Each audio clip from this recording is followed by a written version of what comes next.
Hello friends, എനിക്ക് രാഷ്ട്രീയം ഒട്ടും ഇഷ്ടമല്ല. അതുപോലെ തന്നെ രാഷ്ട്രീയം എന്റെ വീഡിയോകളിൽ ഒരു പ്രമേയമായിട്ട് വരുന്നതും എനിക്ക് ഇഷ്ടമല്ല. പക്ഷെ ഇപ്പൊ ഈ നടക്കുന്ന കാര്യങ്ങളിൽ പ്രതികരിക്കാതിരിക്കാൻ പറ്റത്തില്ല എന്ന് തോന്നിയത് കൊണ്ട് മാത്രമാണ് ഞാൻ ഇങ്ങനൊരു വീഡിയോ ഉണ്ടാക്കി ഇടുന്നത്. ഞാൻ പറയുന്നത് NTA എക്സാമിന്റെ അഴിമതിയെ കുറിച്ചിട്ടാണ്. ഒരു കുട്ടി നീറ്റ് എക്സാമിന് അല്ലെങ്കിൽ JEE എക്സാമിന് അല്ലെങ്കിൽ അവന്റെ CBSE 10th +2 എക്സാമുകൾക്ക് പ്രിപ്പയർ ആവുന്നത് ഒരുപാട് കഷ്ടപ്പാടുകളിലൂടെയാണ് കുട്ടികൾ അതിനുവേണ്ടി പ്രിപ്പയർ ചെയ്യുന്നത്. നീറ്റും JEE എക്സാം എല്ലാം കുട്ടികൾ സാധാരണ 8ാം ക്ലാസ് മുതൽ +2 വരെയുള്ള കാലഘട്ടങ്ങളിൽ കോച്ചിങ്ങിന് പോയി രാത്രിയും പകലും എന്നോണം കഷ്ടപ്പെട്ടിട്ടും പഠിച്ചിട്ടാണ് ഈ എക്സാമുകൾ പാസ്സായിട്ട് അവരുടെ ഹയർ സ്റ്റഡീസിലോട്ട് പോകുന്നത്. അപ്പൊ ഈ എക്സാമുകൾ നടത്തുന്നത് എന്തിനു വേണ്ടിയിട്ടാണ്?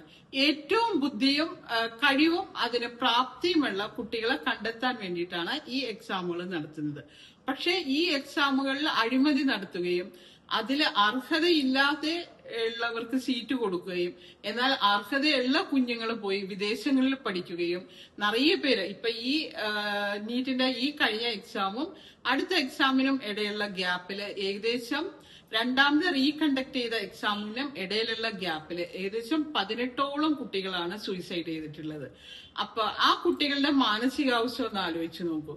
കാരണം ഇവര് വളരെ കുട്ടിയായിരിക്കുമ്പോൾ മുതൽ ഇത് പ്രിപ്പയർ ആയിട്ട് പെട്ടെന്ന് ആ എക്സാമുകളിൽ ഇത്രയ്ക്കും വലിയ അഴിമതികളാണ് നടത്തുന്നത് എന്നുള്ളതും അതുപോലുള്ള കാര്യങ്ങൾ അറിയുമ്പോൾ കുട്ടികൾക്ക് അതൊരു വലിയ ഒരു ഇതാണ്. അത് ഒരുപാട് സ്ട്രെസ് ഉണ്ടാക്കുന്ന ഒരു കാര്യമാണ്. കാരണം കുട്ടികളുടെ ആ ഹാർഡ് വർക്കിനും ഇതിനും കഷ്ടപ്പാടിനും ഒന്നും നമ്മളുടെ ഗവൺമെന്റ് യാതൊരു വിലയും കൊടുക്കുന്നില്ല എന്നുള്ളതാണ് സത്യം. ഈ നീറ്റിന്റെയും JEEയുടെ എല്ലാം ഈ എക്സാമുകളിൽ ഇതുപോലുള്ള അഴിമതികൾ നടത്തുന്നത് തികച്ചും മാനുഷികമല്ലാത്ത ഒരു കാര്യമാണ്. കാരണം ആ കുഞ്ഞുങ്ങളുടെ മനസ്സ് അവര് എത്രമാത്രം ഹാർഡ് വർക്ക് ചെയ്ത് അത് വാങ്ങിക്കണം എന്നുള്ള ആ ലക്ഷ്യബോധത്തിലാണ് ഓരോ കുട്ടിയും ഇതിനുവേണ്ടി കഷ്ടപ്പെടുന്നത്. അതിന്റെ വില കൂടി നമ്മളുടെ സർക്കാർ മനസ്സിലാക്കുന്നില്ല. ഏകദേശം ഒരു 18ഓളം മുന്നേ ഞാൻ പറഞ്ഞ പോലെ കഴിഞ്ഞ ഈ ഒരു ഗ്യാപ്പിൽ തന്നെ 18ഓളം കുട്ടികളാണ് ഈ നീറ്റ് എക്സാമിന്റെ ഗ്യാപ്പിൽ സൂയിസൈഡ് ചെയ്തിട്ടുള്ളത്. അപ്പൊ ഇനിയെങ്കിലും NTA ഇതുപോലുള്ള അഴിമതികൾ നടത്താതിരിക്കാൻ വേണ്ടിയിട്ട് NTA പിരിച്ചുവിടുകയും അതുപോലെ തന്നെ ആ വിദ്യാഭ്യാസ മന്ത്രി രാജിവെക്കുകയും ചെയ്യേണ്ടത് വളരെ അത്യാവശ്യമായിട്ടുള്ള ഒരു കാര്യമാണ്. അതിനു വേണ്ടിയിട്ട് സത്യാഗ്രഹം ചെയ്യുന്ന നമ്മുടെ വാങ്ചുക്കിന് ഒരാളും തിരിഞ്ഞു നോക്കുന്നില്ല. 20 ദിവസത്തിലേറെയായി നിരാഹാര സമരത്തിലിരിക്കുന്ന അദ്ദേഹമായിട്ട് യാതൊരുവിധ ചർച്ചയ്ക്കും ഒരാളും റെഡിയാവുന്നില്ല എന്നുള്ളതാണ് സത്യം.